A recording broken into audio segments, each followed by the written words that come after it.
Galerinha, então sejam bem-vindos a mais um podcast de minhas histórias. Esse vai ser o último sobre as minhas histórias que eu vou gravar ao vivo. Os próximos episódios já terão temas diversos, então a partir de semana que vem, como eu falei pra vocês, vocês não podem perder. Eu vou trazer um puta convidado, um cara que manja muito sobre HQ, um cara inteligente pra caramba. Vai falar pra gente sobre a história dos HQs, HQs na história, HQs na política. Vai falar bem sobre esse universo geek, vai falar sobre custos, sobre como é ser um colecionador de HQs. Para vocês que têm interesse, não deixem de participar, que eu acho que vai ficar legal pra caramba, galera. E assim, então vamos ao podcast de hoje. Em primeiro lugar, queria agradecer a todos que estão aí já assistindo. Obrigado por estarem comigo, obrigado por tirarem esse tempinho para assistir, me ouvir falar um pouco mais. Estou quase me sentindo um narcisista, que só falo de mim mesmo. Mas esse é o último episódio da série e eu decidi trabalhar com um episódio bem mais light, falar um pouco da minha história, da minha trajetória, até porque eu acho que a minha trajetória profissional acaba se tornando um pouco importante para esse trabalho que eu estou fazendo com vocês. Então é isso, galera. Primeiro de tudo, para vocês entenderem, a minha trajetória profissional, digamos assim, os meus primeiros empregos foram empregos totalmente informais. Primeira vez que eu trabalhei na vida, eu trabalhei como garçom no restaurante dos meus avós, eu ficava servindo no almoço e na janta. E eu usava, tipo, lá em Portugal é diferente, né? Lá em Portugal as férias, elas são 3 meses seguidos, que é o que a gente chama de férias de verão. Que é exatamente quando é um período de verão lá em Portugal, e é um período de sol, é um período bem tranquilo, então o pessoal geralmente sempre aproveita para ir para a praia, sempre aproveita para dar aquela viajada, e eu não era diferente. A cidade dos meus avós é uma cidade litorânea, então chama Sines, e eu comecei trabalhando no restaurante deles. E isso foi uma das minhas primeiras experiências de emprego. E foi muito importante essa experiência, principalmente por alguns fatores. Por ser uma cidade litorânea, era também uma cidade turística, então que recebia várias pessoas de outros países da Europa, ingleses, alemães, holandeses. E por ser uma cidade muito interiorana também de Portugal, poucas pessoas elas falavam inglês fluentemente, poucas pessoas tinham essa habilidade para se comunicar em inglês. Sim, gente, é Portugal, porque tem toda essa noção de que o Brasil, as pessoas não sabem falar inglês. Galera, isso é questão mundial, tá? Se a cidade é muito interiorana, o pessoal não vai saber falar inglês. Isso é normal, a não ser que seja da Inglaterra, né? Mas, continuando. E aí, cara, foi muito importante porque dentro desse processo que eu trabalhava lá no restaurante dos meus avós, eu comecei a descobrir essa necessidade que essa galera que vinha de fora tinha sobre essa necessidade desse atendimento em inglês, porque eles muitas vezes não conseguiam. O máximo que eles tinham era um cardápio que muitas vezes era mal traduzido, tipo contra filé, against da filé, tinha coisas assim do gênero. Juro pra vocês que tinha coisas desse gênero. Era muito normal ter esse tipo de traduções. E por que isso é importante? Por que isso foi importante para minha trajetória profissional? Em primeiro lugar, me deu um gostinho por dinheiro, né? Porque eu trabalhava e eu ganhava por trabalhar. E às vezes eu, inclusive, ganhava mais gorjetas do que próprio salário. E isso acho que me ajudou muito num dos meus processos de crescimento profissional, que foi de sempre tentar fazer o melhor. E sempre tentar ser o melhor naquilo que eu faço. Eu sou muito competitivo em tudo, pra quem me conhece sabe, pra quem me vê jogar sabe que eu sou muito competitivo. Pra quem me já viu jogar jogo de tabuleiro de perto, galera, eu tremo. Tipo, quando eu tô perto de ganhar, que modéstia à parte, quando era na hora, os meus amigos aí quase sempre tomavam pau, mas sempre que eu tô perto de ganhar, eu começo a tremer, eu fico muito nervoso, porque eu fico muito ansioso pela vitória. Isso eu acho que é um dos meus maiores defeitos, mas que ao mesmo tempo, em alguns pontos, se fosse tipo uma entrevista de emprego, né, eu já falei, qual que é o seu defeito? Ah, meu defeito é ser perfeccionista, né? Mas, brincadeiras à parte, dentro dessa realidade, galera, o ter essa necessidade de aprovação, que eu já expliquei isso em outros podcasts, me ajudou bastante nesse crescimento, porque eu sempre quis entregar o melhor, sempre quis fazer o melhor. E começou aí. Eu percebi que se eu fizesse melhor do que os outros, eu teria uma recompensa. Que nesse caso específico, para quem já trabalhou como garçom, eu acredito que deva saber que grande parte do salário do garçom lá nesse. Porque aqui no Brasil você tem os 10% que não são obrigatórios, mas você tem os 10%, que geralmente já são incluídos na conta. Lá em Portugal, não. Você não tem uma gorjeta obrigatória, você não tem É um dinheiro que obrigatoriamente as pessoas te dão para servir de gorjeta. Lá as pessoas dão de livre e espontânea vontade. Eu acho que inclusive isso favorece muito para ter gorjetas muito boas. Eu já cheguei a ganhar 100 euros de gorjeta de uma mesa só. Assim, uma mesa de visitantes ingleses e tudo mais. Então, isso e essa interação com o público vem me ajudando também a perder um pouco da vergonha que eu tive. Porque, como eu também já expliquei um pouco para vocês, pode não parecer, mas eu sou uma pessoa, em alguns aspectos, muito tímida. E essas interações que começaram na minha adolescência, na minha pré-adolescência, me ajudaram a perder um pouco dessa timidez, com essa interação com esses turistas, o fato de eu saber falar inglês e de muitos outros garçons dentro da própria cidade não saberem. E eu sabia por coisas simples, tipo assim, ver séries, jogar, séries não, né? Na época era filmes, né? Ver filmes, jogar, e eu aprendi a falar inglês dessa forma e comecei a utilizar isso nesse trabalho que eu tinha. Então, assim, tudo isso, né, toda essa transformação me ajudou dentro desse processo que eu chamo de trajetória profissional. E aí, beleza. Rubem, quais outros empregos você teve? Gente, eu já trabalhei de tudo. Para quem, não sei se na cidade de vocês tem, mas aqui em Goiânia tem um negócio de compra-se ouro. Não sei se vocês já ouviram falar. Como que funciona esse negócio de compra-se ouro? Basicamente é o seguinte, tem uns carinhas que ficam na rua, geralmente ali em Campinas ou no centro, e aí eles usam um jaleco, jalecão mesmo, assim, tipo, não é nem um jaleco, é um tecido que vai pra frente, um tecido que vai pra trás, você, tipo, enfia ele assim na cabeça e ele meio que cobre a parte da frente da sua camiseta, a parte de trás das suas costas e tem, tipo, uma liguinha que segura essas duas partes de tecido. E aí nele fica escrito, compra-se ouro, faz-se alianças, compra-se ouro 18 quilates, não sei o quê. Galera, esse já foi um dos meus empregos também. O que é que eu fazia? Basicamente eu ficava captando clientes na rua que tivessem interesse ou em fazer alianças ou em vender ouro. E Rubem, mas como assim? Compra-se ouro na sua cidade? Cara, é um mercado muito grande, tá? Pra quem não conhece, aqui em Goiânia não sei se ainda né? Porque tem vários anos isso.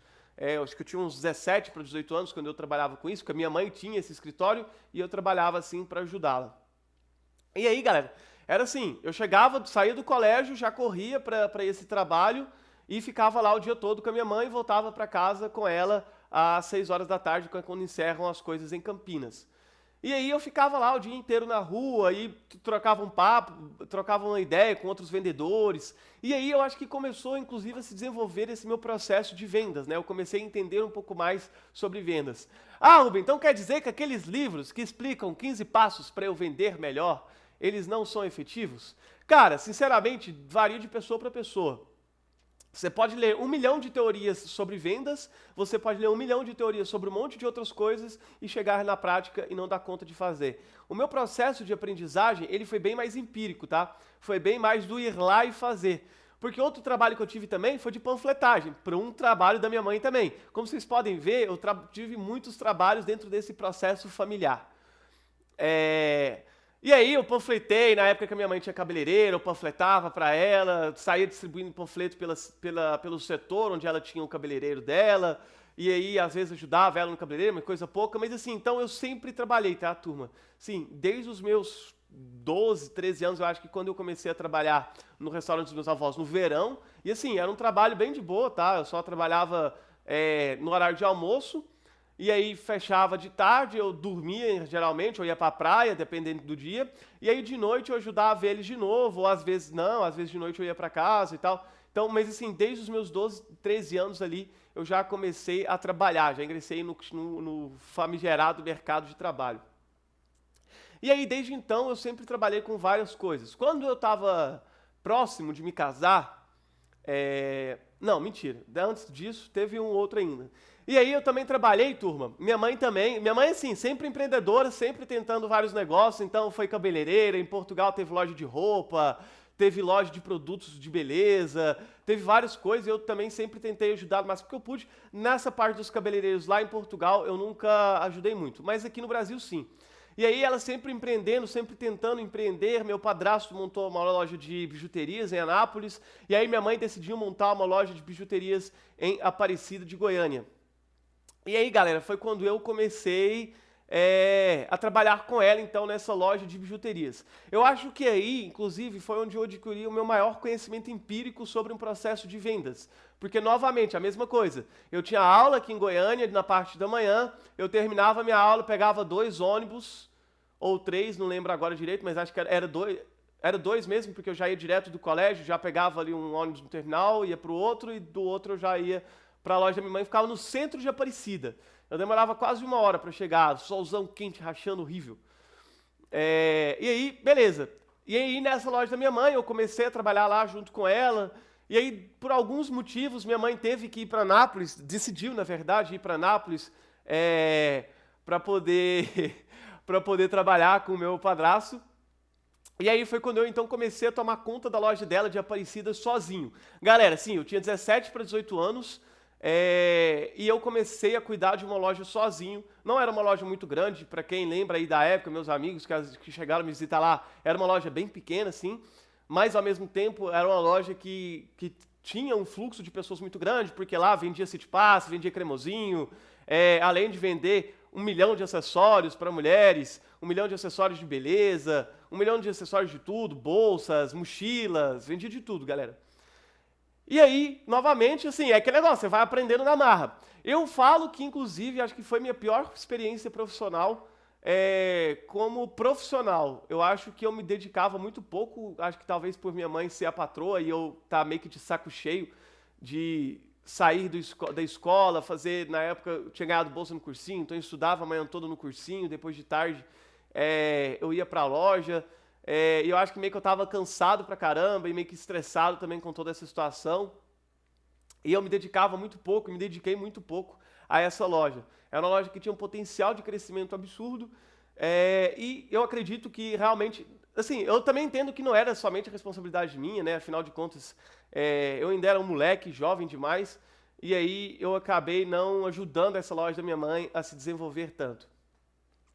E nessa época também foi, então, agora quando eu quero falar sobre a experiência com vestibulares. Principalmente para quem está assistindo, que talvez vai fazer Enem ano que vem, ou já tem um curso, mas quer fazer o Enem de novo, ou está acabando sua faculdade, eu quero que vocês escutem com bastante atenção essa parte dessa minha experiência, porque eu acho que foi o que mais definiu o meu futuro e o que mais me define como pessoa hoje. O Guilherme, que inclusive está aí no chat, fala Guilherme, boa noite. Ele lembra dessa época, nós dois fizemos a prova juntos. Inicialmente, turma, quando eu quis fazer vestibular a primeira vez, muito pelo que eu já contei para vocês sobre minha realidade pessoal, alguns problemas que eu tinha, eu sempre tive essa necessidade de aceitação, então eu queria fazer medicina porque era o curso mais difícil que tinha. Então, meio que por conta de um status, eu queria passar para medicina. Tanto que eu nunca tinha feito essa autocrítica, porque, gente, eu odeio machucado, eu tenho pavor de ver uma pessoa aberta. Se eu vejo um corte grande demais, eu já fico agoniado. É um negócio absurdo, assim. Então, eu tinha muito essa necessidade de aprovação, e aí eu tentei, através disso, fazer medicina e pensava assim, bom, se eu passar para medicina, caralho, as pessoas vão achar que eu sou foda pra caramba, que eu sou foda demais e que, meu Deus, ele é muito inteligente e vai passar para medicina. E eu comecei a estudar para isso. E aí, na época, eu estudava num cursinho aqui em Goiânia, não vou falar o nome porque era um cursinho absurdamente ruim, ridículo, então não vou divulgar o nome porque não vem ao caso, mas era horrível, assim, foi uma experiência horrível que eu tive. Ao mesmo tempo foi uma experiência boa porque me ajudou a entender um pouco mais sobre esse processo de estudo, sobre o processo de ensino. Mas aí, conforme foi passando o tempo, eu e um grupo de outros amigos decidimos procurar um outro cursinho. Já que esse cursinho não estava dando certo, ele acabou até falindo. E assim, beleza, né? Aí eu conheci o Fractal, que é o colégio que eu trabalho hoje, eu conheci o Fractal na época, e eu fazia então ensino médio e estudava no Fractal de tarde. Eu e o Bruno, que fazia o cursinho comigo na época, cara, a gente começou a ficar muito tiltado com o colégio público, porque a gente estudava e a gente pensava, velho, como assim? Sabe aquele mind-blowing, aquele negócio que, tipo, às vezes nem faz sentido? Tipo, a gente via as coisas no cursinho e não conseguia ver nada no colégio público. Então, para quem acha que o aluno de colégio público tem a mesma preparação que um aluno de colégio particular, eu te falo de experiência própria. Não tem. E não tem muitas vezes, não é pela capacidade dos professores, tá? Mas é por toda a realidade cultural que o colégio público se insere.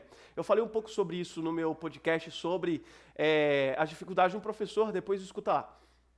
Então, assim, dentro dessa realidade, a gente começou a ficar muito estressado com tudo isso e a gente decidiu conversar com o nosso colégio e a gente conseguiu adiantar as provas e tudo mais e fazer o ensino médio mais rápido.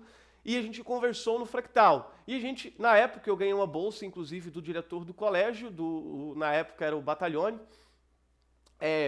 pelos meus resultados nos simulados e tudo mais, eu e o Bruno, a gente ganhou uma bolsa, e a gente conseguiu estudar de manhã, pelo mesmo, um pouquinho mais barato do que a gente estudava de tarde, e a gente ficava, então, começou a ficar, a estudar de manhã, e a estudar assim, pra caramba, estudar pra caramba, e aí veio minha primeira nota no vestibular, não passei.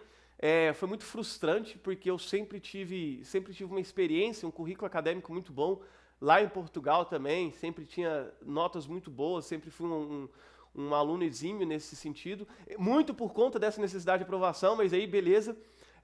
Eu sempre com um currículo acadêmico do ensino médio fundamental muito bom. E aí...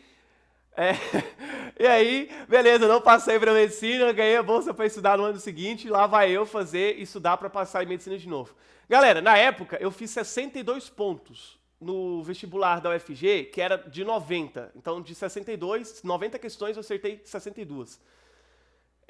E não passei o ponto de corte desse ano. O ponto de corte, ou seja, a nota mais baixa que passou para a segunda fase, foram 64 pontos. Isso me frustrou bastante e eu fiquei meio indeciso, sem saber o que fazer. Nesse ano, eu passei pelo Enem para História na UFG, eu passei pelo Enem para História e eu não quis fazer, porque eu falava assim, eu não quero ser um professor, porque eu vou ser pobre, porque todo professor reclama que ganha mal e que não tem como fazer as coisas e que não dá certo. E aí eu falei assim, burro, falei, não, foda-se, vou fazer vestibular de novo. E aí o Bruno passou, esse amigo meu passou em Engenharia Civil em Catalão, ele passava em Goiânia, só que acho que com medo de não passar, ele decidiu fazer para Catalão, só que ele mandou super bem na prova e ele acabou, passaria em Goiânia também, mas beleza, ele acabou indo para Catalão fazer. Um outro amigo meu, o Leon, passou para jornalismo. Um outro amigo meu, amiga minha no caso, a Priscila, foi fazer arquitetura pelo ProUni. E aí, a galera que estudava comigo, do nada, todo mundo entrou na faculdade. O Rafael Araújo, que foi através do Bruno que eu conheci ele também, foi fazer engenharia de computação na UFG. Ou seja, a galera que era minha amiga, todo mundo passou no vestibular. E eu fiquei na merda. Porque eu fiquei assim, velho, como assim? Todo mundo passou, eu não passei, o que eu vou fazer da minha vida? Eu tava pra surtar na época, porque, velho, puta que pariu, eu me senti muito mal, me senti um merda. Eu me senti assim, velho, eu sou incompetente, eu sou imbecil, não dei conta de passar no vestibular, e todo mundo dá conta, e a galera tudo passou, e eu... Não, e assim, velho, foi uma época horrível, velho, horrível. Porque, como eu me cobro muito por ser bom, por essa necessidade de atenção, talvez um pouco, mas também por eu gostar de estudar e de conhecer as coisas, cara, eu fiquei me sentindo muito mal com tudo isso. E aí foi a primeira vez que eu fiz uma autocrítica sobre o meu próprio processo de ensino. Eu acabei desmotivado ali Inicialmente eu continuei motivadão, tipo, bora, vamos lá, ano que vem tem vestibular de novo, vai sair essa prova, nem que seja na força do ódio, vamos lá, vai dar certo. E aí, galera, eu desmotivei, total. Acabou o ano, começou o novo ano, 2011, eu desmotivei total. Fiquei assim... pilhadaço com tudo que estava acontecendo, não queria mais, não queria nem saber de estudar. Na época, o Guilherme, que está me xingando aí no chat, a gente decidiu fazer o vestibular do IFG, eu fiz para Engenharia Civil, porque o Bruno, safado, ficou falando para mim, falou assim, mano, faz Engenharia Civil é bom demais, Engenharia Civil é o curso do futuro, Engenharia Civil no Brasil ganha 10 mil reais, mano, qualquer engenheiro do Brasil sai formado ganhando 10 mil reais da faculdade, e o curso é massa demais, e é bom, e é top, é um curso doido, e é louco. E aí eu falei assim, cara, beleza, né? Vamos lá, vou fazer esse curso de Engenharia Civil Passei na segunda chamada para engenharia civil, não foi nem de primeira, passei, e lá vai o imbecil que não gostava de exatas fazer engenharia civil. Aí, foi quando eu passei para engenharia civil que eu assumi essa loja que eu falei da minha mãe para vocês, foi quando eu passei para engenharia civil que eu assumi sozinho essa loja da minha mãe. A loja ficava em Aparecida, o campus ficava em Aparecida de Goiânia também, era o campus novo, eu era a segunda turma do curso de engenharia civil, e lá vai eu, todo animadão. Ah, mãe, passei vestibular, a galera rapou a minha cabeça. E virou aquele fuzuê, né? Nossa, sou bom demais, passei pra engenharia civil, cara, vou fazer um curso. E eu falava pra minha mãe e pro meu padrasto, quer saber? Vou ganhar 10 mil reais quando formar, porque esse curso é bom demais. O Bruno falou pra mim que todo engenheiro no Brasil, quando forma, o bicho já sai assim com 10 ofertas de emprego. E galera, é possível que até 2009 isso fosse uma realidade. O porém, que em 2010, 2011, quando eu entrei na faculdade, o cenário brasileiro mudou totalmente. E esse engenheiro que tinha 5 ofertas de emprego, basicamente tinha quase que pagar para conseguir fazer um estágio no Brasil. O Guilherme, que tá aí, serve de prova, porque ele passou por isso, galera. Basicamente, você quase tem que pagar para você conseguir fazer um estágio em engenharia civil no Brasil hoje. É tipo assim, oi, eu vim trazer meu currículo, eu queria saber qual que é a inscrição para eu poder estagiar de graça para vocês, eu queria saber quando que eu preciso pagar para eu poder ter no meu currículo que eu estagiei na obra. Turma, porque tá horrível, o mercado de trabalho assim totalmente cagado. Mas já vamos falar disso. E aí, também foi nesse período que eu fiz um pouco dessa autocrítica sobre medicina, que eu aproveitei para pensar, né, que eu já tinha passado em outro curso, estava mais tranquilo, comecei a tirar um pouco dessa necessidade das pessoas me notarem, comecei a perder um pouco, comecei a amadurecer, eu acho.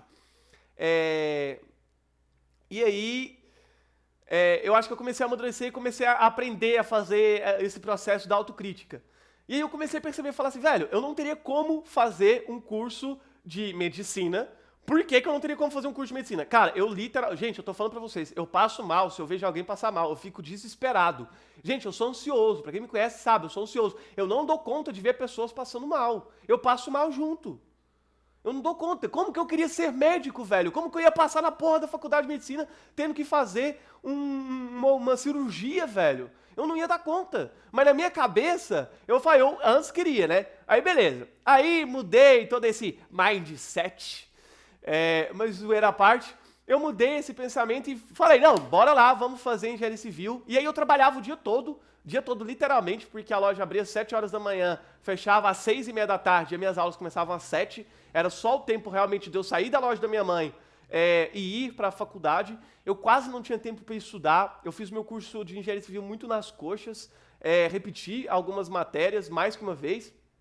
Consegui passar em algumas que meio que se tornou um desafio pessoal passar. Teve uma vez, inclusive, que era geometria analítica. E aí, eu até dei esse livro pro Guilherme na época. Mano, eu fiz literalmente, turma, literalmente, todos, do exercício 1 ao exercício 500 que tinha no livro, eu fiz todos os exercícios do livro, porque eu tinha reprovado uma vez, eu estava em risco de reprovar de novo, e eu fiz todos os exercícios, todos, do exercício 1 ao exercício 500. Eu parei, fiquei 3 dias estudando, 3 dias seguidão, ficou, tipo assim, um negócio de honra, entender o negócio, entender como que o negócio funcionava. Eu precisava tirar 8,5 na prova para poder passar, e eu tirei 8,5, consegui. A professora era muito difícil, foi uma das melhores professoras que eu tive até hoje. O modelo de didática dela é incrível, ela é uma professora maravilhosa, mas, assim, ao mesmo tempo, ela cobrava muito nas provas, muito mesmo. E aí, beleza. Tirei os 8,5 que eu precisava, passei, acho que foi a última matéria, inclusive, que eu me dediquei, acho que eu nunca me dediquei tanto para uma matéria igual eu me dediquei para geometria analítica. Nunca, acho que nem na história eu me dediquei tanto. Gente, que eu juro pra vocês, eu comi o livro, comi. Eu peguei o livro e falei, eu não vou levantar dessas mesas de estudo enquanto eu não der conta de fazer todos os exercícios desse livro. E eu só levantei no último dia antes da prova, quando eu já tinha terminado de fazer todos os exercícios, eu levantei, parei, respirei e falei, pronto, agora eu dou conta. No dia seguinte eu revisei minhas anotações, porque eu fiz um calhamaço de anotações de todos os exercícios que eu fiz, revisei e consegui tirar os 8,5 que eu precisava na prova. E aí, eu me esforçando pra caralho, porque assim, o curso era muito difícil e eu não sou uma pessoa de exatas, apesar de eu ter aprendido várias coisas, de eu ter um raciocínio lógico até que ok, eu não sou uma pessoa que gosta de exatas, eu nunca gostei até desse significado de exatas. Eu ficava, gente, é engraçado, porque eu ficava, às vezes a gente estava no curso de matemática, de cálculo, e aí a gente tava falando alguma coisa e tal sobre o curso, e eu falei, então galera, pois é, mas vocês já pensaram que o processo matemático é um processo totalmente humano? Porque se 2 mais 2 é 4, é porque o homem criou regras para que ele fosse 4. Porque 2 mais 2 poderia ser 5. Foi inclusive quando eu aprendi sobre logaritmos em base diferente, que 2 mais 2 poderia não ser 4. Mas isso a gente deixa para uma outra hora. E aí, beleza, eu ficava discutindo, filosofando durante a aula de matemática, tentando entender o processo filosófico da matemática. E para quem não sabe, matemática e filosofia sempre andaram muito juntas, inclusive desde o seu desenvolvimento, tá? E aí eu ficava muito mais preocupado com a parte filosófica da matemática do que com a parte de cálculo e exata do próprio problema. E assim, beleza, né? Lá vai eu rastando, fazendo esse curso que eu assim, comecei a detestar, porque realmente, galera, cara, a minha conversa com as pessoas do curso era totalmente assim, nonsense. A galera falava uns trem pra mim que, tipo, eu não conseguia nem concordar com o estilo de vida. O estilo de vida era diferente. A realidade das coisas que eles pensavam e que eu pensava era completamente diferente. A gente tinha uns processos de pensamento completamente desiguais. E aí, beleza. Tenho alguns amigos da época, troco ideias com alguns, inclusive alguns viraram professores, tá? Sou engenheiro civis, mas viraram professores de matemática. Inclusive estava trocando ideia com uma semana passada, que ele desenvolveu um curso de matemática. Eu tava trocando ideia com ele. E aí, beleza. Galera, era assim, surreal tudo isso. E eu continuava trabalhando na loja da minha mãe. Continuava trabalhando na loja, odiando, assim. Eu me arrastava também, passando o dia. Gente, quando eu faço uma coisa que meio que se torna uma obrigação, de algo que eu não gosto, cara, pra mim, vira um tédio absurdo. Eu já deixei de jogar o jogo que eu gostava pra caramba. O Tatu, que tá aí no chat, o Wellington sabe disso. A gente jogava assim, era o tempo inteiro jogando Lords Mobile, que era um joguinho de celular, e aí a gente criou uma guilda. E aí a guilda que eu e o Tatu criamos acabou se tornando a maior guilda do Brasil. Hoje é a maior guilda do Brasil no jogo. Só que, galera, virou um emprego. E eu não tava dando conta mais, porque tava virando obrigação. Eu deixei de fazer um negócio que eu curtia por uma obrigação. E eu sempre tive esse problema. De tudo que virava uma obrigação demais de algo que eu não queria fazer, eu começava a ter preguiça de fazer. No caso de engenharia civil, eu nunca tive preguiça de fazer porque era desafiante. Porque eu pensava assim, se o Bruno dá conta, o Guilherme depois entrou para engenharia civil, dá conta, se essa galera que tá aqui estudando comigo dá conta, cara, eu tenho que dar conta também, porra, eu não sou burro, eu sei que eu dou conta de fazer isso. Então, acabou se tornando, na verdade, um desafio para mim aprender e conseguir fazer as disciplinas de engenharia civil. Que, como eu falei para vocês, a maioria eu passava de raspão, assim, na média mesmo, porque eu não dava conta de fazer algo acima disso. E aí... Aí, beleza. Vamos lá. Rubem, engenharia civil. Chegamos ao 5º período de engenharia civil. Eu fui fazer a minha matrícula, né? Fui fazer a minha matrícula do 6º período. E deu um problema para fazer matrícula. Para quem já estudou ou pretende estudar em universidade pública, eu já vou avisando. O sistema de matrícula é uma merda, tá? Já vou avisando, já deixo bem claro para você não se frustrar, não surtar com os problemas. O meu curso de história, que eu já vou falar logo após, todo o ano, literalmente todo semestre dava problema. Era algo que eu já estava acostumado a lidar. Eu fazia matrícula em uma disciplina e deixava para fazer o resto presencialmente, porque eu nem me estressava mais. E aí, aí eu fui fazer então a minha matrícula e deu um erro lá no sistema, porque na época tinha rolado uma greve e aí os professores tinham demorado a lançar as notas no sistema e o sistema meio que não reconhecia as notas dos professores, porque eles lançaram as notas próximo ao processo de matrícula. E aí, galera, vou fazer um segundo de pausa aqui, só porque senão a Cebolinha não vai deixar eu gravar o podcast. Cebolinha, ei, vem aqui. Ei, Cebolinha, vem. Gente, vou aproveitar para tentar apresentar vocês, se ela vier aqui. Vem aqui, vem aqui. Larga de ser estressada, neném, você não pode. Vem aqui, ó, aparece pro pessoal. Gente, essa aqui é a Cebolinha, minha dog, não sei se dá para ver na câmera. Tá aqui, vocês estão vendo, essa é a Cebolinha. Voltando pro episódio, neném, não pode não, deita aí, fica aí comigo, deita aí quietinha, fica aí. E vamos lá. Voltando então. Eu até esqueci o que eu estava falando. Beleza. E aí, dentro de todo esse processo da matrícula que deu errado porque a gente teve a greve e os professores lançaram a nota muito próximo da matrícula e o sistema não estava reconhecendo a aprovação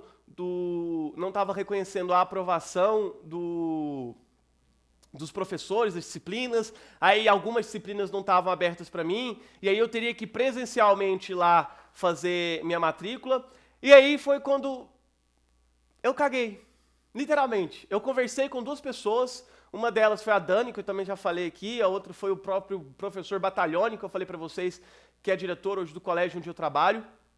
Ele já era diretor na época, e hoje, e na época também, meu professor. E eu conversei com os dois sobre história, porque eu sempre fui apaixonado em história. E esse é o grande ponto de virada sobre realização profissional que eu quero falar para vocês. Eu sempre fui apaixonado em história, e eu sempre tive muito medo, principalmente por conta de vários relatos de professores, principalmente oriundos de escola pública, né? Porque eu estudava em escola pública, sobre questão salarial, sobre dificuldades do dia a dia de um professor. Então, vários professores meio que me colocaram esse medo da profissão. Mas eu já queria isso, eu sempre fui apaixonado em história, tanto que é o que eu falei para vocês. Em 2010, a primeira vez que eu fiz vestibular, eu passei para história e eu não quis fazer por conta desse medo. Mas aí eu conversei com essas duas pessoas, a Dani, inclusive, esses dias eu conversando com ela, e ela falou assim pra mim, Rubem, eu nem lembro disso, Rubem, é sério que eu te ajudei? Cara, eu nem lembrava disso.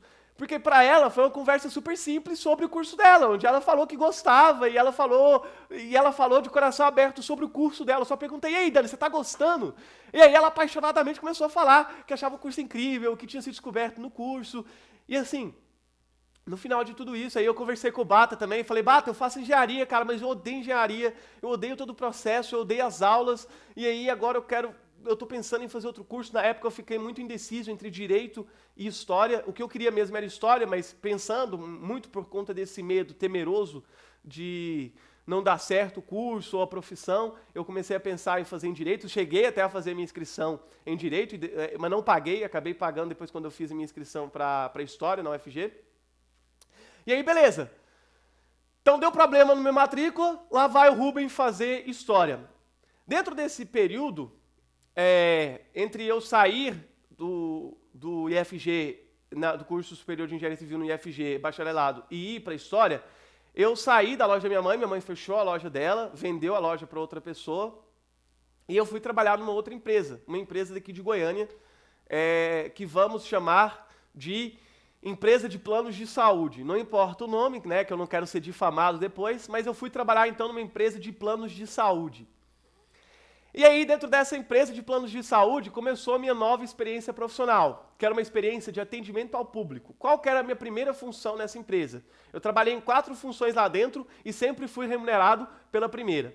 Mas beleza. Minha primeira função era atendimento ao público. Basicamente, o que é que eu fazia? Eu recebia as pessoas, cadastrava as guias delas, e aí eu passava a autorização ou a negativa que o plano de saúde dava sobre o procedimento que a pessoa queria fazer. Fosse ele exame de sangue, de imagem ou de qualquer outra coisa, fosse ele uma cirurgia, uma internação em UTI, coisas assim, às vezes mais graves. E aí eu comecei lá. Eu fiquei 2 anos nessa empresa de planos de saúde, e aí... Dentro desse meu processo de atendimento ao público, eu comecei a desenvolver um gosto por ajudar as pessoas. Eu sempre tive muito isso, essa necessidade, inclusive, às vezes, de ajudar o próximo. No começo, eu nunca nem entendi muito isso. Eu acho que eu sempre gostei de pessoas, a realidade é essa. Eu sempre fui um termo que eu gosto, é o people person. Uma pessoa de pessoas, uma pessoa que gosta de pessoas, que gosta de gente.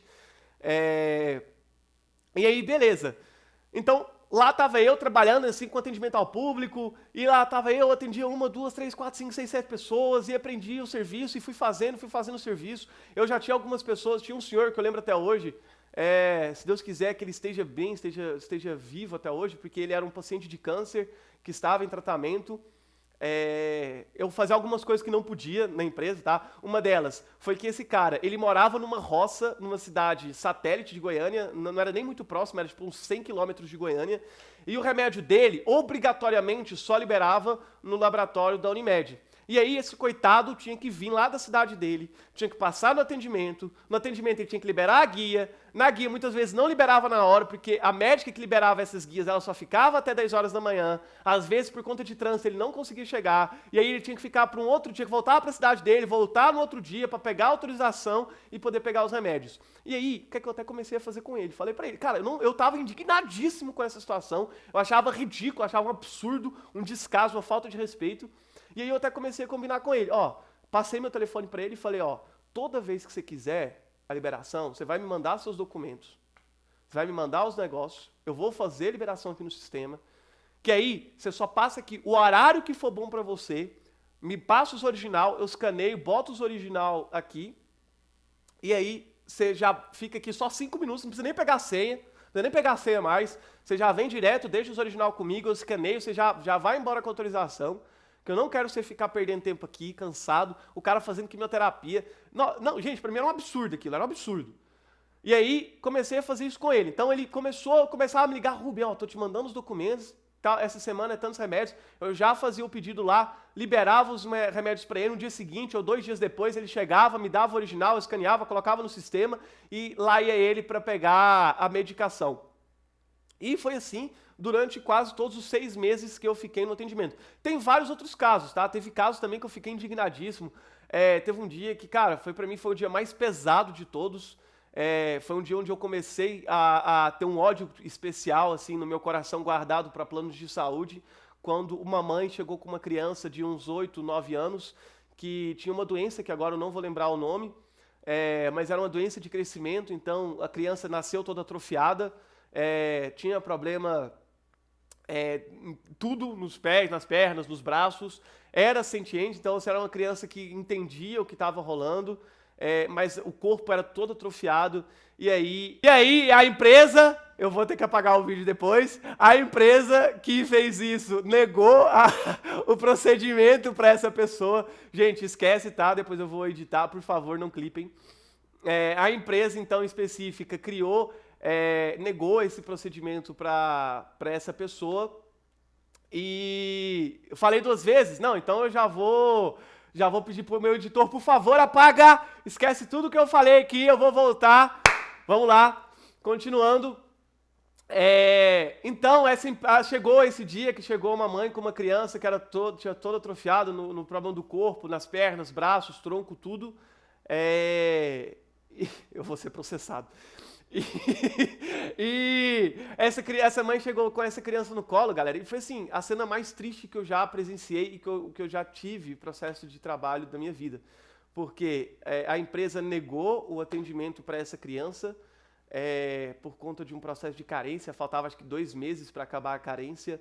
A mãe se ofereceu para pagar 4, 5, a mãe falou que se oferecia para pagar 1 ano de plano, se fosse necessário.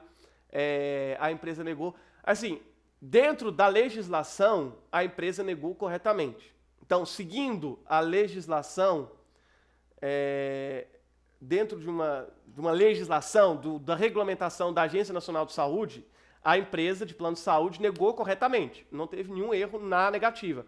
O problema é que eu tô um pouco me fudendo para o regulamento da Agência Nacional de Saúde, porque eu tô vendo uma mãe carregando uma criança, desesperada com a criança que estava precisando do atendimento, que não era emergencial, mas era necessário, porque emergencial ela teria que ter o atendimento, mas não era emergencial, mas precisava do atendimento, só que não estava nos regulamentos da ANS. E aí negou empresas de plano de saúde pelo Brasil inteiro que ganham milhões por ano, sem contar o fato de que esses tempos atrás teve mais de R$1 bilhão perdoado em dívidas no Congresso Nacional por conta desses lobbies que esses safados fazem. Então, o Brasil está em crise, dependendo de dinheiro para a saúde, mas está aí perdoando R$1 bilhão de dívidas, de multa dessas empresas que descumpriram as normas da Agência Nacional de Saúde, foram perdoados pelo Congresso Nacional, tá? E aí, beleza.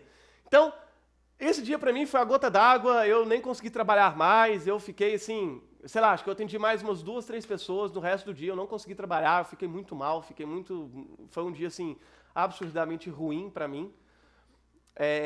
Mas ok, e aí surgiu uma oportunidade dentro dessa empresa de eu ir para um novo negócio que era a auditoria médica. que basicamente, quando as pessoas tinham os procedimentos, auditoria médica não, perdão, liminar judicial, que basicamente era, quando as pessoas tinham os procedimentos negados, elas recorriam a um tribunal para o juiz dar uma liminar para que esse procedimento fosse aprovado na hora e depois o processo continuasse em andamento. Então, assim, como é que é isso? Vamos supor, uma pessoa teve um processo negado, um procedimento negado pelo plano de saúde. Aí essa pessoa, ela vai contratar um advogado, vai entrar com um protocolo de liminar judicial para que esse processo seja liberado. Então ele vai ter que argumentar, juiz, olha, é muito necessário para a sobrevivência de fulano ou fulana, e então para isso a gente precisa da liberação imediata do procedimento. Então o liminar judicial é um negócio que é o seguinte, o juiz muitas vezes falava, beleza, a partir da notificação, a empresa tem 2 horas para liberar tudo.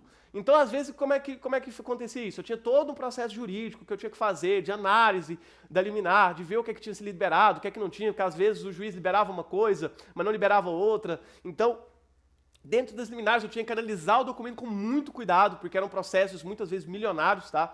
E aí, eu tinha que analisar com muito cuidado, e aí, beleza, fazia a liberação desses procedimentos, entrava em contato com a pessoa, conversava com o advogado, pegava a assinatura das testemunhas, da liberação e tudo mais, e aí eu fiquei nesse procedimento durante mais uns 6 meses. E aí, abri uma vaga na auditoria médica, e aí me mandaram para a auditoria médica. Aí na auditoria médica, o que é que eu fazia? Eu basicamente conferia se o que os médicos estavam fazendo estava de acordo com a regulamentação da Agência Nacional de Saúde, então eu via se as negativas ou as aprovações estavam de acordo com essas regulamentações. Eu trabalhava diretamente com o médico, muitas vezes ajudando ele no processo de informática, porque o cara fez um curso de 10 anos, mas não sabe mexer no computador. E aí eu ajudava ele dentro desse processo de analisar as guias e tudo mais. Beleza.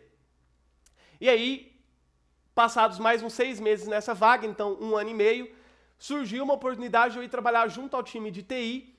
Para quê? Para eu poder ajudar a desenvolver um novo sistema que essa empresa de planos de saúde estava desenvolvendo para o seu atendimento. Por quê? Porque a empresa precisava desse novo sistema para se agilizar e tal, e como eu conhecia quase tudo, que eu já tinha passado por todas as áreas do atendimento, eles me chamaram para ajudar a criar os fluxogramas, ajudar a criar os programas que tivessem a necessidade.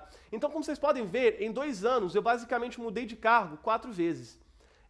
Tudo porque eu sempre tive essa vontade de ser bom, de ir lá e fazer o trem, de não gostar de... Gente, eu odeio enrolação e eu sempre tento procurar a forma mais fácil, talvez é um pouco por conta da preguiça, né? Mas eu sempre tento procurar a forma mais fácil, mais lógica e mais prática de fazer alguma coisa. E aí eu continuei, então, fazendo isso. Fui lá, continuei trabalhando com o time de TI, juntamente com o time de TI, e aí eu já estava, então, na faculdade de História, já estava aí estudando História, já estava há 1 ano, mais ou menos, na faculdade de História, e trabalhando nessa empresa de planos de saúde o dia inteiro e fazendo faculdade de História de noite. Como que eu fazia?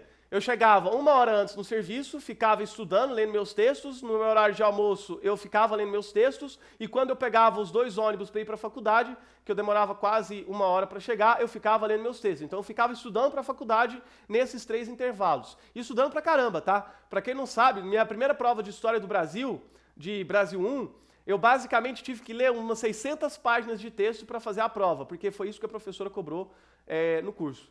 E aí, ok. Então, dentro disso, eu não me sentia bem, era uma empresa que eu não me sentia bem, porque ela não tinha respeito nenhum pelos seus clientes. Isso eu falo de todas as empresas de plano de saúde do Brasil, tá? Elas não têm respeito pelos seus clientes, elas querem economizar ao máximo, elas querem aproveitar ao máximo, até porque plano de saúde é um negócio que você paga para não usar. Ou seja, você paga torcendo que nunca você tenha que usar o plano de saúde.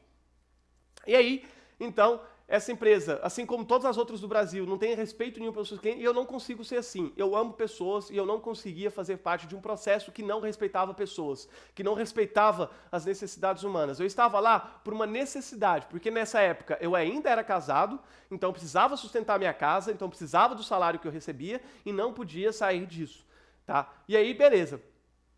E aí, chegou então o momento onde, como para quem já me segue na Twitch, eu me separei, sabe por quê? Quem não me segue na Twitch, começa a me seguir, para você descobrir o porquê. Aí eu me separei por uma série de motivos, teve um específico, graças à coquinha gelada, para quem já me conhece sabe o que é. E aí, eu me separei, então eu não tinha mais essa necessidade do emprego. Cara, a primeira coisa que eu fiz foi sair dessa empresa. Primeira coisa, eu já me separei do emprego, e já me separei da mulher, e já fiquei solteiro, e fui ficar por conta E fui ficar por conta de fazer a minha faculdade que eu tanto amava. Galera, agora eu vou falar de uma das minhas maiores paixões. Então, cara, eu finalmente estava livre para estudar história, que era minha paixão, sempre foi minha paixão, e que a partir desse momento se tornava a peça fundamental para o meu processo de desenvolvimento profissional. E aí, beleza. Então, deixei essa empresa para trás. Primeira coisa que eu fiz, galera, foi, sabe aquele negócio de libertação? Eu vim morar na casa da minha mãe, e falei, mãe, tô saindo do meu emprego, não quero saber, tô saindo do meu emprego, porque eu não aguento mais aquele lugar. Aí eles me mandaram embora, por uma série de fatores que eu prefiro não falar, mas se alguém quiser depois no privado, só me mandar mensagem que eu explico. Mas eles me mandaram embora, ok, sem justa causa, então recebi meu seguro-desemprego. Fiquei aí 5 meses, né, recebendo seguro-desemprego, peguei meu acerto, não gastei com nada, literalmente nada, não viajei, não comprei jogo, não comprei nada. Para não falar que eu não comprei nada, eu terminei de montar meu computador, esse que eu utilizo hoje para conversar com vocês. Então, muito obrigado, porque essa empresa me ajudou a construir um dos meus sonhos, que sempre foi ter um PC gamer. O Guilherme tá até falando aí no chat com vocês. E aí, galera, foi muito massa, assim, foi uma experiência muito massa, porque eu nunca tinha estado nesse processo de que eu não precisaria trabalhar, tinha dinheiro, não precisaria trabalhar e podia fazer o que eu queria, que era o quê? Estudar história. E aí, velho, foi incrível. Assim, eu consegui me dedicar à faculdade, eu comecei um projeto de pesquisa, eu comecei a ir Gente, eu ia pra faculdade de manhã, eu saía de noite, eu amo de paixão Samambaia, amo, aquele campo, aquele lugar, é maravilhoso, é incrível, aquela universidade é incrível. Eu ia pra lá de manhã, ficava o dia inteiro lá, ficava na biblioteca estudando, ficava assistindo aula, ficava pegando aula de novo, porque o meu primeiro ano de faculdade inteiro eu trabalhei e tinha algumas matérias que eu gostava muito, inclusive um dos meus maiores mestres, professor Carlos Oiti, que eu sou muito grato a ele pelas aulas, a professora Ana Tereza também, que sou muito grato a ela pelas aulas, são dois professores assim, que marcaram profundamente a minha experiência como historiador, são dois professores assim que eu espero que se algum dia esse vídeo chegar a eles, que eles saibam o quanto orgulho eu tenho de ter sido aluno deles, de ter participado da matéria deles, assim, que eles realmente me fizeram apaixonar ainda mais pela história. São dois professores. Gente, eu falo pra vocês, tem pessoas na nossa vida que faz a gente se apaixonar por algumas coisas. Às vezes é pela própria pessoa, às vezes é por coisas que elas fazem. E esses dois, eles me fizeram ficar completamente apaixonado pela história, pela disciplina de história. Um era professor de teoria da história e a outra era professora de antiga, inclusive uma das melhores professoras de antiga do mundo, tá? Tem vários artigos publicados, várias coisas. Enfim, continuando. Lá tava eu então, né, historiadorzão, tinha acabado de separar, tinha largado meu emprego, tava assim, e agora? O que é que eu vou fazer da minha vida? Porque eu nunca nem experimentei essa liberdade, eu não sei nem o que é isso, porque eu tenho dinheiro e tenho tempo. Agora, então, assim, eu tava, tipo, pra quem já viu aquele anúncio, era basicamente aquilo. Antes eu não tinha dinheiro, não tinha tempo, eu só tinha vigor. Agora, eu tinha tempo, tinha dinheiro e tinha muito vigor pra gastar naquela faculdade, porque eu queria aprender. Eu tava apaixonado. Eu já tinha vindo apaixonado por conta dessas matérias, desses professores que eu falei pra vocês, e agora eu tava, assim, incrivelmente, eu tinha me encontrado finalmente. Sabe aquele negócio de desafio que eu falei pra vocês em engenharia civil, que eu odiava, que eu tinha até ranço, mas que eu só queria fazer por uma questão de desafio, porque meus amigos estavam fazendo e eu não? Na história não, galera. Era incrível, eu tinha prazer. Você sabe o que é prazer? De eu sentar lá e ficar assim, ó, 4 horas. Meu Deus. Cara, era eles falando, às vezes eu lendo um texto e o negócio assim, cara, assim, eu não consigo descrever o quão bom é quando você se encontra de verdade. E essa é parte da minha dica para os vestibulandos. Cara, não existe experiência melhor na vida do que você se encontrar, para quem gosta de estudar, para você se encontrar em algo que você realmente tem prazer em estudar. Gente, era assim, fantástico. Eu dentro desse processo, galera, e agora para quem vai fazer vestibular, para quem vai fazer Enem, vou falar como professor. Você, principalmente, é novo, tá? Só para vocês entenderem,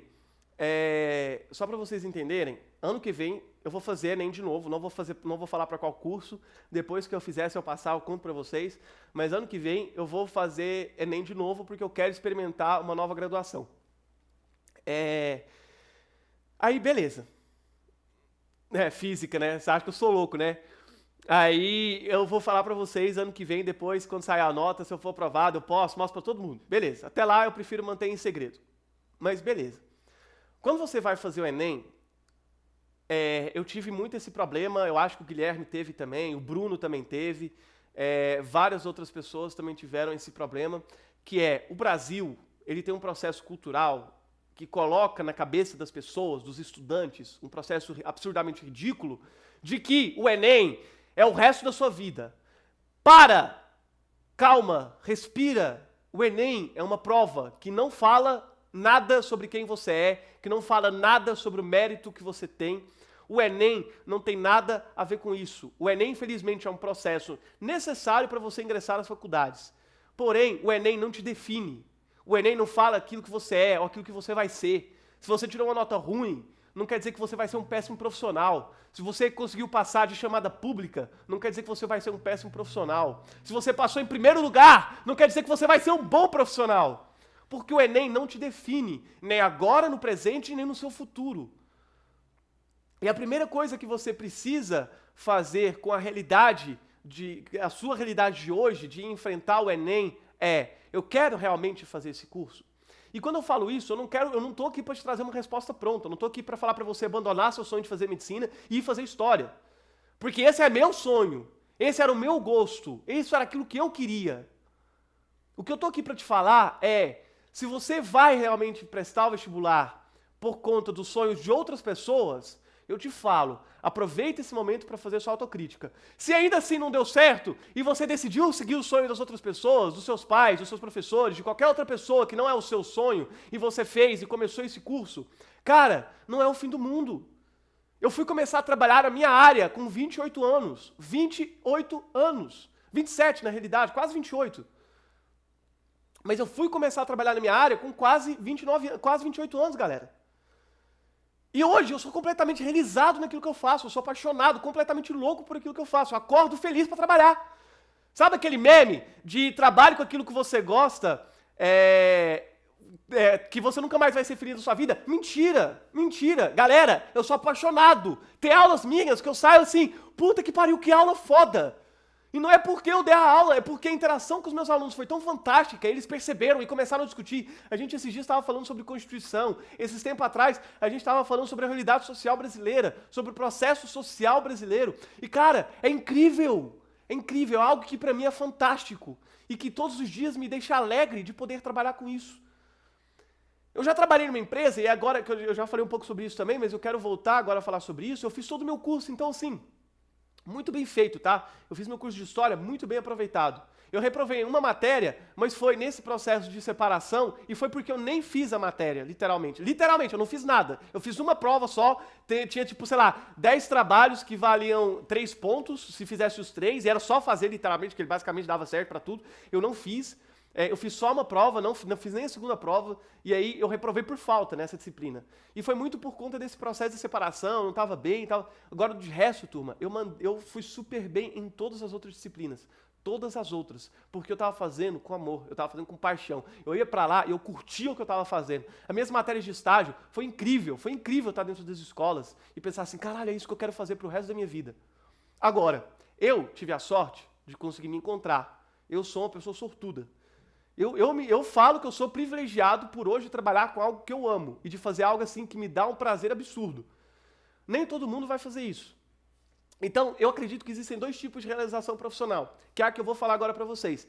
Antes de eu ser professor, eu estava realizado profissionalmente, mas um outro tipo de realização profissional. Eu trabalhava numa empresa, e essa eu faço questão de falar o nome, porque eu acho sim que essa empresa merece... dentro da realidade das empresas que nós temos no Brasil, é uma empresa que merece o título de uma empresa que respeita o seu consumidor, que era a Stone. Eu trabalhava como vendedor para a Stone.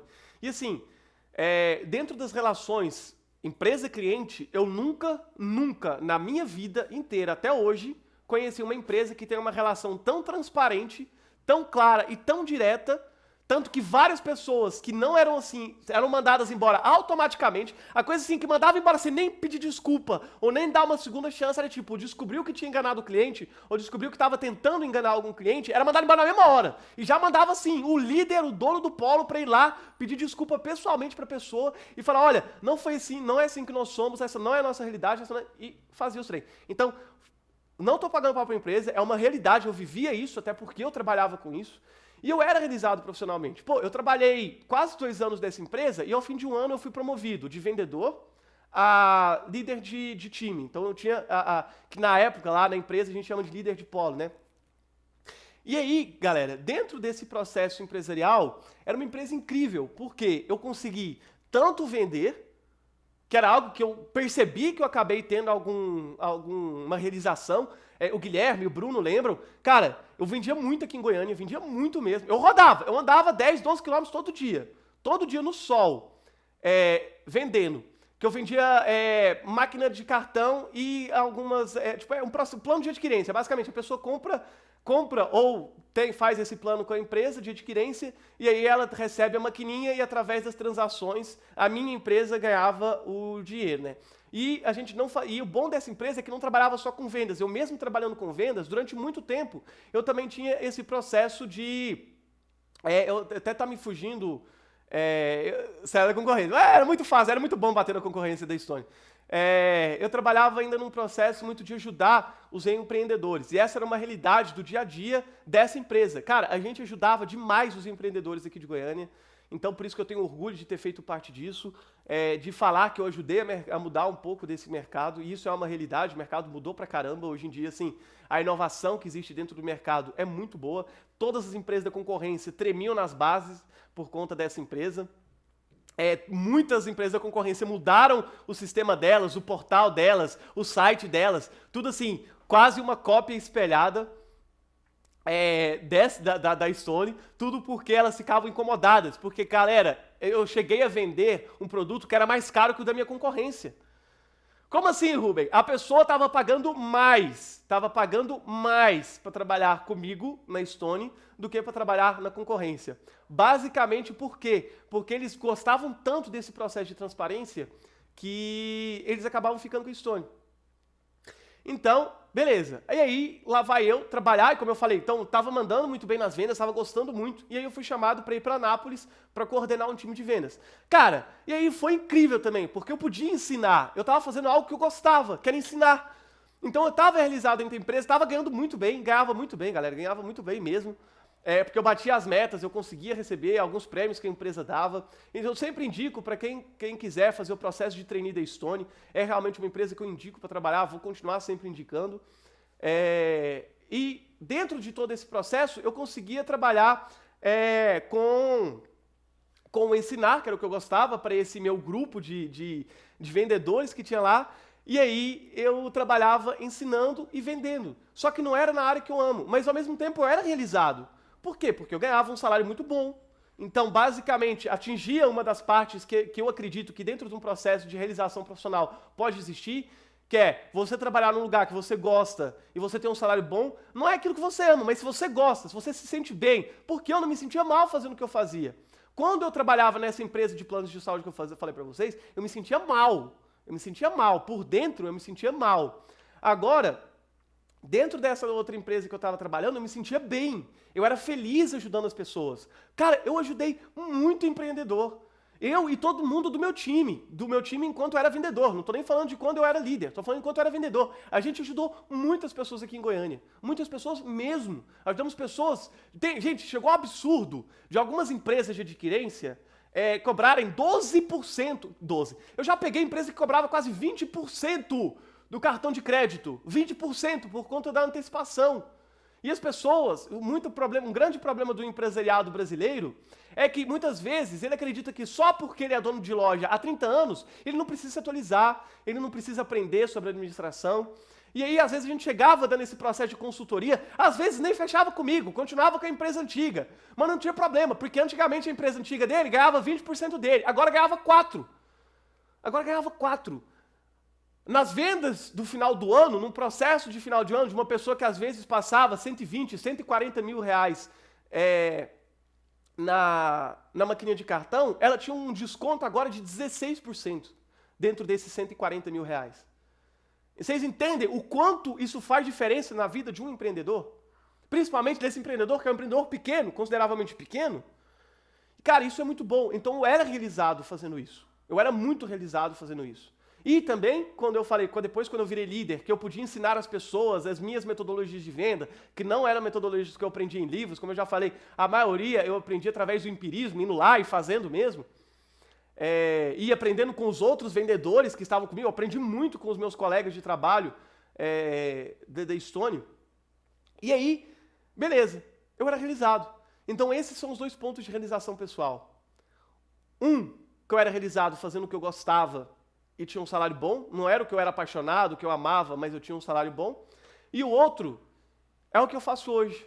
Que eu me formei num curso que eu fui completamente apaixonado por fazer. Não tive problema de entrar mais tarde. Eu entrei com a cabeça muito mais madura. Eu fiz um curso muito mais maduro, muito mais bem feito do que eu teria feito se eu tivesse entrado com os meus 17, 18 anos. Então eu fiz um curso muito mais bem feito, um curso muito mais completo. E hoje eu tenho a oportunidade e o privilégio de trabalhar com algo que eu amo. Então, a realização profissional, e principalmente para quem está escolhendo o curso agora, ou para quem está saindo da faculdade, cara, o que eu sempre falo, a primeira coisa que você precisa saber para você se sentir realizado profissionalmente você vai realmente dar conta de trabalhar nisso para o resto da sua vida? É isso que você pretende? Ou isso é só um marco de passagem? Porque essa empresa de planos de saúde foi só um marco de passagem na minha vida profissional. Foi importante para mim, aprendi bastante, mas foi um marco profissional. Você seria realizado fazendo outro curso? Faça! Faça, velho! Faça! Para com isso de, ai meu Deus, eu sou velho, nossa! Por exemplo, o Guilherme falando que seria realizado fazendo medicina. Ah, mas medicina é 10 anos, se eu começar agora, eu vou terminar com 36. E daí, velho? E daí que você vai terminar com 36 anos o seu curso de medicina, mano? Se é isso que vai te fazer ser realizado, que é aquilo que eu falei, às vezes ele quer fazer medicina pelo dinheiro, não é nem porque ele é apaixonado no negócio de medicina. Mas se ele fizer um negócio bem feito, porque o negócio é isso, atenção, se você faz seu trabalho bem feito, com o tempo, e não é na hora, porque o capitalismo não vai deixar você ser reconhecido na hora pelo trabalho bem feito que você faz, tem que dar sorte também, por isso que eu falo que eu dei sorte, que eu sou privilegiado, mas se você pelo menos faz algo que você se sente realizado, cara, isso já vai te ajudar demais a crescer dentro da sua profissão. Isso vai te ajudar muito mais a encarar a sua profissão com outros olhos.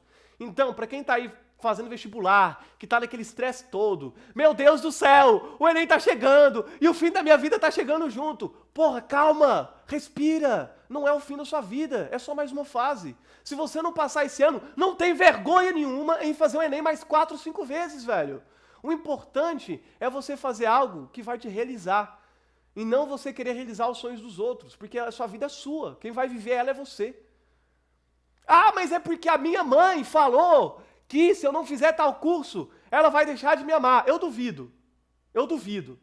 Tá? Te garanto que eu chamo truco nesse argumento aí, que essa não é a realidade. Muitas vezes, principalmente inclusive quando a gente é mais novo, a gente tem medo de ter uma conversa franca com os nossos pais sobre aquilo que a gente quer de verdade, porque a gente acha que eles não vão querer. Cara, meu padrasto até hoje, sabe o que ele fala pra mim? Cara, eu sou apaixonado, eu ganho mais que os meus amigos engenheiros, que trabalham com engenharia, e meu padrasto até hoje fala, você não pensa em faltar a fazer engenharia civil não, Rubão? Porra, engenharia civil é tão bom. Eu falava pra todo mundo, meu filho vai ser um engenheiro. Meu filho vai ser um engenheiro. Eu falo, e daí, velho? Fala que eu sou professor agora. Cara, isso é muito mais orgulho pra mim ser um professor do que ser um engenheiro, porque é algo que eu amo. Entendeu? E meu padrasto até hoje tem essa noção. Você entende que esse é o sonho dele, de chegar nos outros e falar que o filho dele é engenheiro? Você entende isso? Que não é o meu sonho. O meu sonho é o quê? Ser professor. E eu falo com o maior orgulho pra todo lugar que eu vou, e a primeira coisa que eu falo pras pessoas, Beleão, cara, meu nome é Rubem, cara, eu sou professor. Porque eu amo o que eu faço, eu sou realizado naquilo que eu faço, eu não tenho vergonha daquilo que eu faço. Ganhando pouco ou ganhando muito, eu sou apaixonado naquilo que eu faço. Por isso que eu já falei várias vezes, esses podcasts e a Twitch e tudo mais, é só algo extra, algo que eu gosto também de fazer, algo que eu me sinto realizado fazendo. Mas eu já sou privilegiado de trabalhar e ser pago para trabalhar num colégio que me ajuda a fazer aquilo que eu amo, que é o quê? Ensinar. É ter a liberdade de chegar nos meus alunos e falar, ei galera, bora falar hoje sobre Constituição Brasileira, vamos tentar entender esse processo jurídico brasileiro que é bem confuso, bem complicado, e aí? O que é que vocês acham da Constituição? E ter uma aula inteira com discussões maravilhosas, com alunos maravilhosos participando e discutindo comigo a respeito desses temas. Então galera, por favor, para você que está entrando na faculdade, não desespera, o Enem não é o fim de nada. ele é no máximo um dos começos. Porque pode ter mais que um. Eu tive que passar por um curso durante quase 3 anos, durante 2 anos e meio, para conseguir chegar onde eu realmente amava. Então, se você for começar seu curso com 30 anos... Eu tinha um professor, Guilherme, você vai lembrar disso. Você lembra? Eu tinha um professor no cursinho, ele era professor meu de cursinho, em 2010, 2011, professor de fisioterapia. O bicho já devia ter uns 39 anos, 35 para 39. E o cara decidiu o quê? Fazer medicina, porque esse era o sonho dele. Ele falava, cara, meu sonho sempre foi fazer medicina. Na época que eu fiz faculdade, eu não podia fazer, porque eu não tinha dinheiro para me sustentar, não tinha dinheiro para fazer faculdade, e hoje eu quero fazer medicina. E o bicho foi lá, fez vestibular, passou para medicina, e hoje, muito provavelmente, deve ser médico. Eu não tenho mais contato com ele, mas hoje, muito provavelmente, ele vai ser médico. Eu tive um outro professor de biologia também, que assim, professor incrível, que era professor de biologia. Só que na realidade, o primeiro curso dele foi o quê? Medicina. O bicho fez 5 períodos, 6 períodos de medicina na USP e largou o curso, porque ele falou, não é isso que eu quero pra minha vida. O cara fazia medicina, entendeu? Então não tô falando de curso pequeno, tô falando do cara fazer o curso que teoricamente é o curso mais almejado por todo brasileiro, numa das melhores universidades do continente.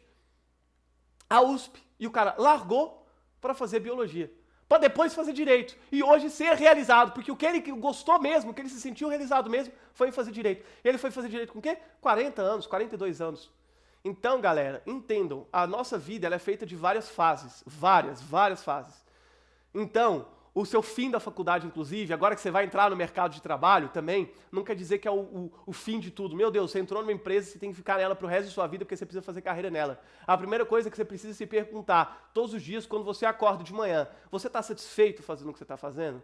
Se não, cara, continua trabalhando para que você consiga ter a oportunidade, ou o privilégio, ou a sorte de conseguir encontrar aquilo que você gosta. Agora, o que não dá é para você, às vezes, se acomodar. E eu falo disso porque eu já tive várias vezes acomodado dentro do meu processo de trabalho. O que não dá muitas vezes é para você se acomodar e você desistir porque acha que o mercado profissional é isso mesmo e que vai ser sempre assim e que não tem outro futuro para você. Gente, eu passei um pouquinho de 1 hora hoje, mas esse então é a minha história sobre realização pessoal. Esses são meus conselhos e a minha vivência dentro do mercado de trabalho, dentro do mercado acadêmico. E eu agradeço muito por todos os que assistiram até agora, por todos os que participaram. Tem várias coisas no chat que eu vou ler agora para interagir com vocês. E, cara, todo mundo que tiver, sinta-se à vontade para perguntar, para falar sobre a sua própria experiência. Acabou de entrar uma pessoa no chat que eu sou fanzaço, melhor professor de história de Goiânia. E é uma pessoa incrível que também se encontra idealizada hoje e apaixonada por aquilo que faz. E é isso que, cara, faz valer a pena.